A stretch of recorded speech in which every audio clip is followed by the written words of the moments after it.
Alright guys, well we made it over here to O Point. It's basically just a big kind of turnaround spot, but there's views almost all the way around. And it's definitely worth stopping at when you're over here on Engineer. It's just a little offshoot, like maybe an 1/8 of a mile off the trail, so it's not far at all. But yeah, we just wanted to stop here, and I did a active track on the drone on the way over here, which I'm excited to see how that turns out. All right, so we're about to head back, get back on the trail, go down Engineer toward Animas Forks.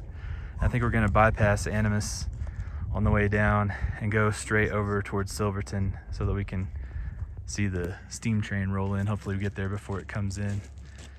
But anyway, if you're out here, this side over here that I'm looking at now goes over toward Ouray, but we're gonna take a left down at the bottom and go toward Silverton. So excited to go down. It's finally gonna be my chance to drive, so it should be awesome.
We're here at Silverton Lakes RV, and they're about to give us a ride into town and go check everything out. Going backwards.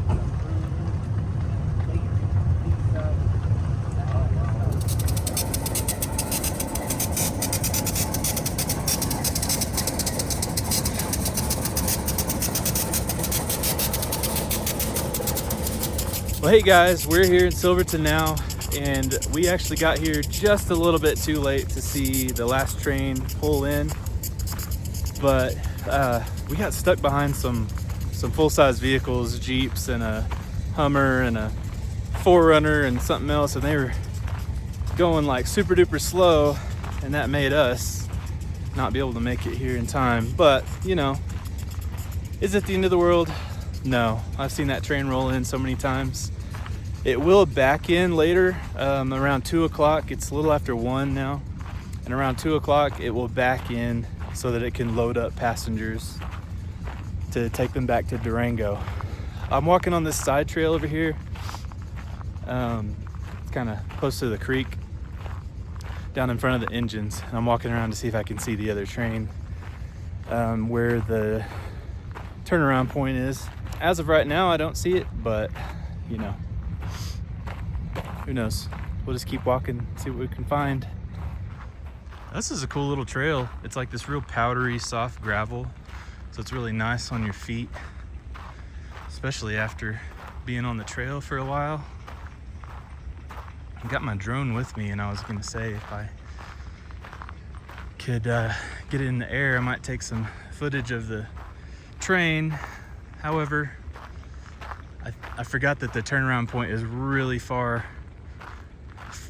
I wouldn't say really far from town, but it's far enough that I would lose sight of the drone. Could I go over there? Yes. I also don't want to get too far from the rest of the guys because we still have to be back by 5 p.m. to turn in the side-by-side rentals. So anyway, check out the colors in this water. So there's a lot of ore and stuff that's, you know, flowing through here. It's probably not the best environment for fish, but I don't see too many people fishing down through here anyway. Kind of an interesting gradient of color going on.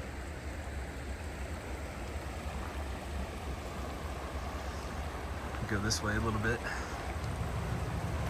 I don't know how far I'm allowed to go over toward the train yard. But Silverton people can be a little bit cantankerous, so you don't want to push your luck when it comes to that sort of stuff. Feels pretty nice down here. We've had cloud cover all day, so it's been pretty nice. I've still got my denim jacket on. It doesn't feel too bad. Okay, I finally got to the point where I can see the train, and it is way on down the way. I don't think it's worth going down there.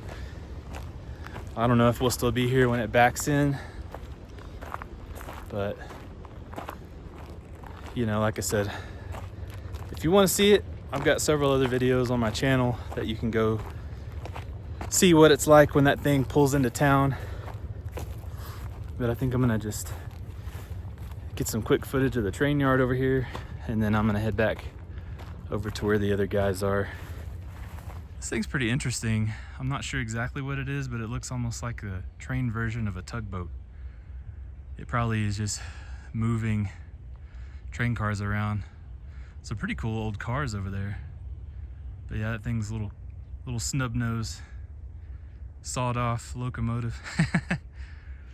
You always take the risk of, when you come out here in July, if any of you are thinking about like what time should I come out here, July, we had to come in July just due to circumstances, you know, scheduling and all that for everybody. If you know, if it were just me, I would not come out here in July. I would come out here early June. Early June, it's still nice and cool out. There's lots of snow everywhere, but there's a lot fewer people, and that definitely makes a difference. But yeah, part of the problem with coming out here in July is there's so many other people on the trail, slows you down a lot. And so we thought we left with plenty of time to get over here. Of course, we did make a few side quests while we were going over Engineer, but getting stuck behind full-size vehicles that won't let you pass really slows us down, and we probably could have gotten here in time if that hadn't happened. But oh well, what can you do? Still get to see, got the diesel one right here. Yeah, I have many fond memories of riding this train as a kid. I think I was 14 the last time I rode it. I think it's been too long. I need to figure out a time when I can bring the fam out here and do it again. I kind of was testing them out a little bit when we rode the train up to the top of Pikes Peak. It's not quite as long of a ride. This one's considerably longer, but the kids did pretty good. So it kind of gives me a little bit of confidence in thinking that we could do this train. Like I said, I have many fond memories of riding this, going through the Animas Canyon, crossing the bridges. It's really nice, especially like the open cars. It's really cool to kind of be in the mountains in this environment and just be chugging along in a train. Silverton's not as packed as it has been some of the times we've come out here. Last time when we came on Labor Day weekend, it was insane. But what's interesting is they have lots of like foreign tourists. If you come walking around, the people that get on this train, you'll hear all kinds of languages. This is a cool car. It's actually got kind of a skylight, clear plexiglass so you can see out the top. But yeah, Silverton's definitely bustling. I'm gonna go see if I can meet up with the other guys. I have no idea where they went to eat. Let's try our luck this way.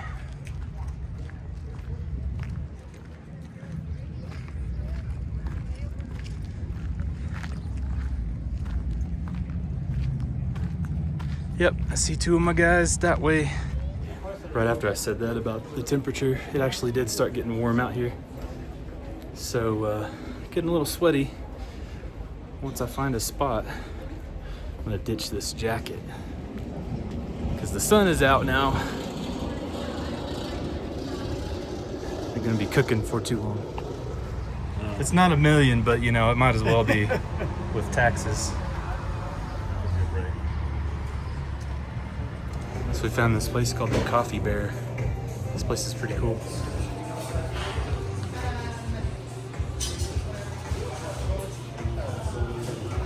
All right, we just went to this place called the Coffee Bear, and they literally had a severed head of a bear on top of a refrigerator. So, you know, it's true to its name.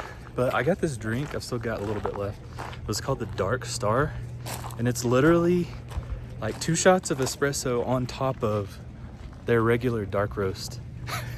It's like the strongest drink I've ever had in Colorado. So it's great though, because the, like, you know, sometimes like espresso has a little bit of a bite to it. For some reason, the dark roast kind of cancels out the bite. So it's definitely really dark flavor, and it's really bold, but it's not bitter. Very interesting. I also had a lemon bar with it, and it was great.